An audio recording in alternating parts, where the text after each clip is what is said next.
Hello students, last class में हमने कुछ सेल ऑर्गेनल्स पढ़े थे।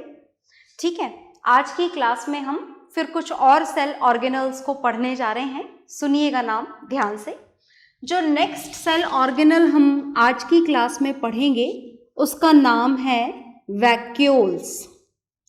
क्या पढ़ना है हमको वैक्यूल्स पढ़ने हैं। तो चलिए वैक्यूल की सबसे पहले प्रेजेंस के बारे में जानते हैं। तो क्या ये वैक्यूल प्लांट सेल और एनिमल सेल दोनों में प्रेजेंट होते हैं? तो ऐसा ज़रूरी नहीं है। देखिए, जब हम प्लांट सेल के बारे में बात करते हैं तो डेफिनेटली प्लांट सेल में ये वैक्यूल प्रेजेंट होते हैं, हमेशा ही प्रेजेंट होते हैं। और प्रेजेंट होने के साथ साथ जब प्लांट सेल के वैक्यूल के बारे में बात करी जाए तो प्लांट सेल में जब ये वैक्यूल प्रेजेंट होते हैं, in that time they are very large, बहुत बड़े होते हैं ये वैक्यूल। Is it okay? कई बार तो ये इतने बड़े होते हैं कि सेल का लगभग 90% पार्ट तक भी कवर कर लेते हैं। मतलब almost the plant cell is filled by the vacuole only. Is it okay? पर अगर बात हम एनिमल सेल की करें तो एनिमल सेल में पहली बात तो ये ज़रूरी ही नहीं है कि वैक्यूल हो भी सकता है और नहीं भी हो सकता है, दोनों ही कंडीशन पॉसिबल है। और अगर ये वैक्यूल एनिमल सेल में होगा भी सही, in that case also the size of this vacuole will be very small, बहुत छोटे होंगे, इतने बड़े नहीं। Is it okay? आ गई बात समझ में? तो ये है वैक्यूल की पहली खास बात। Is it okay? तो अब हमें जानना है कि आखिर ये वैक्यूल दिखता कैसा है, स्ट्रक्चर कैसा होता है वैक्यूल का। तो चलिए हम इसके स्ट्रक्चर के बारे में जानने जा रहे हैं। तो जब हम वैक्यूल का स्ट्रक्चर ड्रॉ करें तो वैक्यूल का स्ट्रक्चर होता है ऐसा। Is it okay? It may be shapeless, कई बार शेपलेस भी हो सकता है। जैसे मैंने ओवल शेप बनाया है, हमेशा आप ऐसे ओवल शेप ही बनाएं, ऐसा कोई ज़रूरी नहीं है। ये जो वैक्यूल है, this vacuole is bounded with single membrane only, एक ही मेम्ब्रेन से बाउंडेड होता है, डबल मेम्ब्रेन बाउंडेड नहीं होता है ये। Is it okay? और ये जो सिंगल मेम्ब्रेन आपको इसकी दिखाई दे रही है, इस सिंगल मेम्ब्रेन का नाम होता है, क्या नाम होता है सिंगल मेम्ब्रेन का? इस सिंगल मेम्ब्रेन का नाम होता है टोनोप्लास्ट। क्या होता है इसका नाम? टोनोप्लास्ट। Is it okay? और इसके अंदर भरा हुआ होता है एक फ्लूइड। Is it okay? जो सॉलिड भी हो सकता है, वाटरी फ्लूइड भी हो सकता है, बिल्कुल पानी के जैसा भी हो सकता है, मतलब इसका टेक्सचर कैसा भी हो सकता है। So what ever the texture of this fluid is, इसका एक नाम बिल्कुल फिक्स्ड है। इस फ्लूइड को जो इस वैक्यूल के अंदर प्रेजेंट होता है, इस फ्लूइड को बोला जाता है सेल सैप। क्या बोला जाता है? सेल सैप इसको बोला जाता है। Is it okay? अब इस सेल सैप में क्या क्या प्रेजेंट होता है, नाम सुनिएगा। इस सेल सैप के अगर आप कंटेंट जानना चाहें तो कंटेंट में इसमें सबसे पहले प्रेजेंट होता है वाटर। मैक्सिमम अमाउंट जो इसमें प्रेजेंट होता है वो वाटर का ही होता है। इसके अलावा इसमें प्रेजेंट होता है ग्लाइकोजन। इसके अलावा इस फ्लूइड में प्रेजेंट होते हैं प्रोटीन मॉलिक्यूल्स। फिर इसमें प्रेजेंट होते हैं एमिनो एसिड्स, और इसके साथ साथ इसमें प्रेजेंट होते हैं सारे waste products. Is it okay? तो इन सारी चीज़ों के साथ में ये सेल सैप प्लांट सेल के अंदर, वैक्यूल के अंदर प्रेजेंट होता है। Is it okay? तो मैं आपको वैक्यूल का स्ट्रक्चर समझा चुकी हूँ। अब इसके फंक्शंस हम जान लेते हैं। तो ये जो स्ट्रक्चर आपको समझाया गया है, इसमें ये छोटा सा जो डायग्राम बनाया हुआ है सिंपल सा, ये आपको भी ड्रॉ करना है, तो वीडियो पॉज करके आप इसे ड्रॉ कर लेंगे। और इसको ड्रॉ करने के बाद में हमें वैक्यूल के फंक्शंस जानने हैं। ओके? तो चलिए हम फंक्शंस जान लेते हैं। फंक्शन क्या होता है वैक्यूल का? वैक्यूल के दो फंक्शंस हमको यहाँ पर पढ़ने हैं। कौन कौन से दो फंक्शंस पढ़ने हैं देखिएगा। वैक्यूल का पहला फंक्शन होता है कि it helps in the storing. ये स्टोर करता है, किसमें, कौन सी चीज़ों को स्टोर करता है ये स्टोर करता है मेटाबॉलिक वेस्ट प्रोडक्ट्स को। किसको ये करता है स्टोर? जितने भी मेटाबॉलिक वेस्ट प्रोडक्ट होते हैं उनको ये स्टोर करता है। कोई टॉक्सिक प्रोडक्ट भी अगर फॉर्म हुआ है किसी भी बायोकेमिकल रिएक्शन के अंदर तो ये उसको भी स्टोर करता है। दूसरा काम होता है कि ये सेल को टर्जिडिटी प्रोवाइड करता है। टर्जिडिटी आप लिखें या रिजिडिटी आप लिखें तो ये रिजिडिटी और टर्जिडिटी को प्रोवाइड करने का भी काम करता है। ये रिजिडिटी का मतलब होता क्या है? मतलब ये होता है कि सेल अपने शेप में बनी रहे, ऐसा ना हो कि थोड़ा सा फोर्स लगे और वो शेप ही उसका बिगड़ जाए। Is it okay? तो ऐसा नहीं होने देता। ये कौन नहीं होने देता? वैक्यूल। क्योंकि ये सेल को अपने इतने बड़े साइज के कारण क्या प्रोवाइड करता है? रिजिडिटी, जिसके कारण से किसी हल्के से फोर्स के साथ में सेल का शेप नहीं बिगड़ सकता। Is it okay? तो ये था हमारा वैक्यूल। इस वैक्यूल के बाद में हमें कुछ और छोटे छोटे से पॉइंट्स जानने हैं। तो चलिए, वैक्यूल के फंक्शंस आप लिखिएगा ज़रूर। और इसके बाद में हमको क्या जानना है? हमको 2 पॉइंट्स और जानने हैं। तो हमको जो जानना है वो सुनिएगा ध्यान से। नेक्स्ट हम जानने जा रहे हैं next cell organelle, and this next cell organelle is peroxisomes. क्या जानने जा रहे हैं हम जानने जा रहे हैं पेरोक्सीजोम्स। ये पेरोक्सीजोम्स क्या होते हैं सुनिएगा। ये पेरोक्सीजोम्स बहुत ही छोटे छोटे से स्फेरिकल स्ट्रक्चर्स प्रेजेंट होते हैं। ओके, प्लांट सेल में भी हो सकते हैं और एनिमल सेल में भी हो सकते हैं। और इनका मेन फंक्शन क्या होता है, बस थोड़ा सा ही जानना है इसको, बहुत ज़्यादा डिटेल में नहीं। जो सबसे इम्पॉर्टेंट काम होता है इसका वो ये होता है कि इसके पास में बहुत ही स्ट्रॉन्ग ऑक्सीडेटिव एंजाइम्स होते हैं। क्या होते हैं इसके पास में? बहुत स्ट्रॉन्ग ऑक्सीडेटिव एंजाइम। पहली इम्पॉर्टेंट बात तो ये है। दूसरी इम्पॉर्टेंट बात ये है कि अगर आप इनकी प्रेजेंस को मेनली जानना चाहें तो हमारी बॉडी की हर सेल में ये पेरोक्सीजोम्स नहीं होते हैं। These peroxisomes are specially present in the liver cell and in the kidney cell.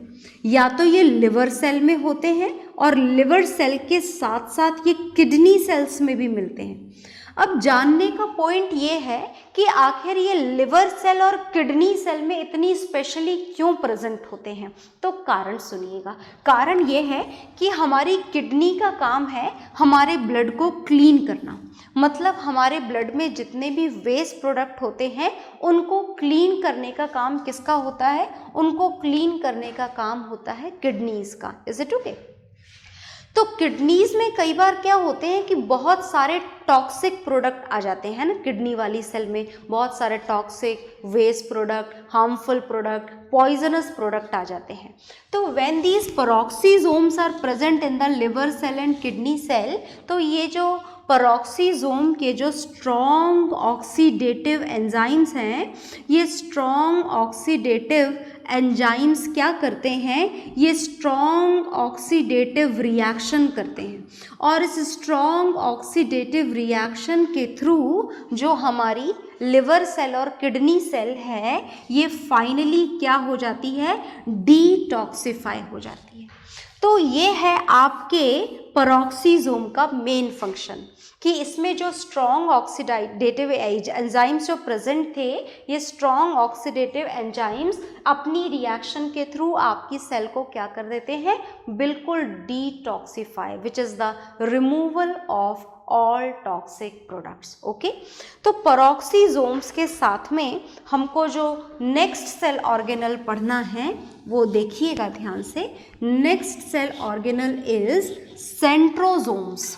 क्या पढ़ना है आपको? सेंट्रोजोम्स पढ़ने हैं। तो चलिए हम सेंट्रोजोम्स पढ़ते हैं, ध्यान से देखिएगा। जो सेंट्रोजोम्स होते हैं, दोबारा से इनके बारे में आपको एक खास बात याद रखनी है। और सेंट्रोजोम्स की खास बात ये है कि एनिमल सेल में तो ये प्रेजेंट होते हैं और प्लांट सेल में ये एब्सेंट होते हैं। तो again this can be written as a point of difference between the animal cell and plant cell. They are found in animal cell and absent in plant cell. Centrosomes को आपको बहुत ज़्यादा नहीं पढ़ना है, बहुत हल्का सा इंट्रोडक्शन आपको इसको पढ़ना है सेंट्रोजोम्स का। तो सबसे पहले हम पढ़ेंगे इसका स्ट्रक्चर। स्ट्रक्चर में आपको बस इतना सा जानना है कि centrosomes are present in these structure, ऐसे ये लॉन्ग सिलेंड्रिकल होलो स्ट्रक्चर की फॉर्म में ये सेंट्रोजोम्स प्रेजेंट होते हैं। Is it okay? और इन लॉन्ग होलो सिलेंड्रिकल स्ट्रक्चर्स को बोला जाता है सेंट्रियोल्स। क्या बोला जाता है इनको? इनको बोला जाता है सेंट्रियोल्स। Is it okay? तो ये तो हो गया इसके स्ट्रक्चर का फॉर्मेट। कहाँ पर प्रेजेंट होता है? Only in the animal cell. Function, आपको फंक्शन के लिए भी सिर्फ एक ही पॉइंट याद रखना है, that centrosomes helps in the process of cell division. Cell division के प्रोसेस में क्या करा करते हैं? सेंट्रोजोम्स हेल्प करा करते हैं। तो आपको इस सेंट्रोजोम के बारे में सिर्फ इतना ही जानना था। Is it okay? तो हमारे सेल ऑर्गेनल जो हैं वो सारे खत्म हो चुके हैं। हम जान चुके हैं कि प्लांट सेल और एनिमल सेल में कौन कौन से सेल ऑर्गेनल प्रेजेंट होते हैं, कहाँ कहाँ प्रेजेंट होते हैं। तो चलिए अब हम प्लांट सेल और एनिमल सेल का एक कंबाइंड स्ट्रक्चर बनाकर दोनों को कंपेयर करेंगे, और उससे पहले आप ये नोट डाउन कर लीजिए। Okay?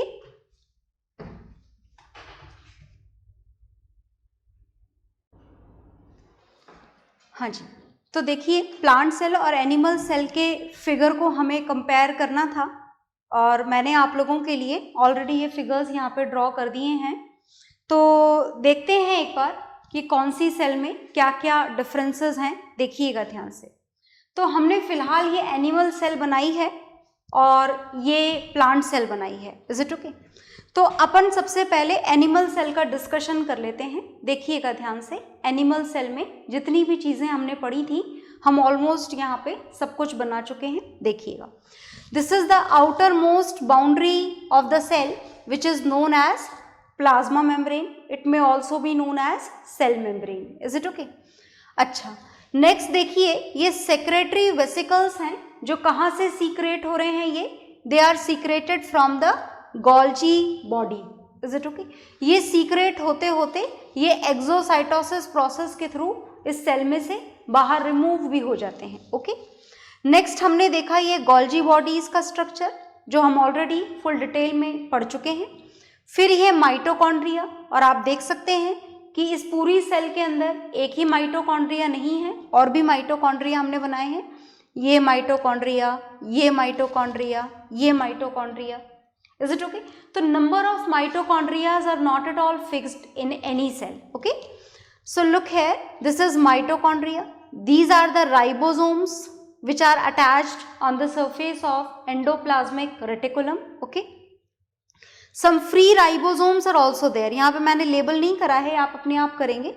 These are the free distributed ribosomes which are not at all attached with the endoplasmic reticulum. Okay? Now this is RER.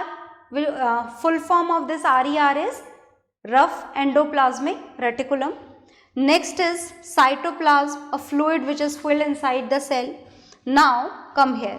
Now this is the nucleus which is bounded with two membranes. ये two membranes हमें यहाँ पर बनानी है, and these two membranes are known as nuclear envelope. क्या बोलते हैं इनको? Nuclear envelope. Some little pores are there which we can see. These are known as nuclear pores. Okay? In this nucleus again a centrally located part is present which is known as nucleolus. क्या बोला जाता है इसको? Nucleolus. And this material thread-like structure which is known as chromatin material. क्या बोलते हैं हम इसे? Chromatin material. Okay? आगे देखिएगा, ये है lysosomes which are spherical structure also known as suicidal bag, also known as digestive bags, and these are the smooth endoplasmic reticulum, and this is centrosome which is absent in the plant cell. Okay? तो ये हमने बनाई है animal cell. Similarly for the comparison A plant cell is also drawn here. So look here again. Now we are going to know about the plant cell. So as we can see, the first point of difference between the animal cell and plant cell is that this plant cell is bounded with two membrane. The outermost boundary of the plant cell is known as cell wall. Is it okay? And the inner one is cell membrane, same, okay?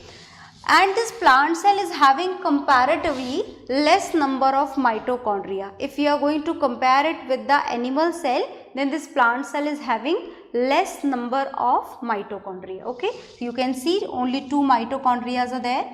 This one is smooth endoplasmic reticulum. It is smooth as it does not have ribosomes on its outer surface. And this is rough endoplasmic reticulum. As you can see, some granular structure are present on it, okay? Now again, in the inner portion of nucleus, the same chromatin material is present. Is it okay? Which is there in the form of chromosomes and all. And this is nuclear envelope, same as we have drawn here in the case of animal cell.